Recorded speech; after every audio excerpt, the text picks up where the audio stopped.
Salut, c'est Céline, voix lyrique du groupe de métal français Les Enfants de Dagon. Je vais te plonger dans l'histoire de notre premier album, De Profundis. Un podcast par chanson, une chanson par podcast. D'ailleurs, tu peux écouter l'album en même temps que ma voix. Il est disponible sur toutes les plateformes de streaming. Chaque semaine, je te raconte notre histoire originale, inspirée de la nouvelle Dagon, du maître de la folie horrifique, Howard Phillips Lovecraft. Chapitre 2. Bienvenue à Innsmouth. Depuis ma réception par monsieur le maire à la gare, nous roulions sans discontinuer à bord de sa voiture sur les routes sinueuses du comté d'Essex. Les brumes s'éloignaient lentement de la vieille Ford T. Vikings conduisait sur l'étroite route de la Corniche quand, au détour d'un sombre et lugubre rocher de granit noir, nous vîmes Innsmouth.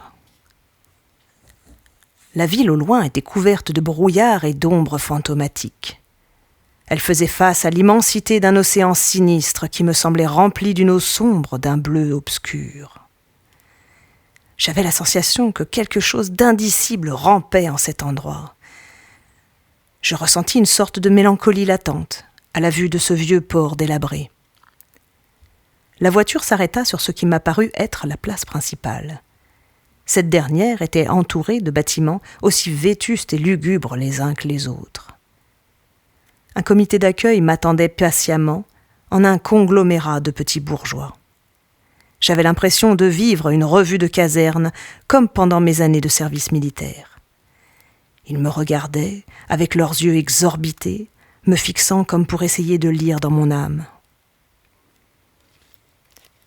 Au fur et à mesure que je dévisageais cette association de notables, je tombais sur un goitre disproportionné ici, sur un visage s'affaissant là, de petites oreilles et un nez démesuré, le tout avec des yeux vitreux et un teint blafard.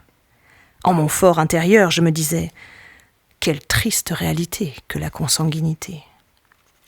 Vikings m'avait prévenu lorsque nous discutions dans son carrosse pendant notre trajet, que ses administrés, lui, souffraient de quelques tares physiques.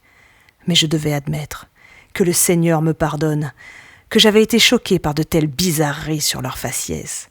Pourquoi la nature avait agi ainsi sur leur corps ? Étaient-ils restés trop longtemps confinés entre eux ? Me voici enfin dans ce village dont le prélat me parlait dans sa lettre. Bienvenue à Innsmouth. Il y avait dans la voix de ce conglomérat de roturiers défraîchis une intonation que je n'avais pas entendue depuis mon arrivée aux États-Unis d'Amérique. Cette inflexion me semblait même complètement étrangère. J'avais l'impression que ce village portuaire était au bout du monde et qu'Innsmouth contenait un je ne sais quoi de sombre dont eux seuls se contentaient depuis des générations. Tu viens d'écouter un chapitre de la nouvelle créé sur l'idée originale du groupe Les Enfants de Dagon et qui raconte l'histoire imaginée pour notre album De Profundis. Chaque chapitre est en miroir à chaque chanson de l'album et présente l'histoire du personnage principal, Pierre Duval, et de son aventure à la découverte d'Innsmouth et de ses étranges villageois. Le projet artistique mené par Les Enfants de Dagon se présente sous 3 facettes: la musique, l'écriture et le live. Réalisé par passion, nous te souhaitons un beau voyage au cœur des ombres et de la brume. Partage ce podcast, fais vivre cette œuvre et rejoins l'ordre ésotérique de Dagon. Sur les réseaux ou en vrai. À bientôt!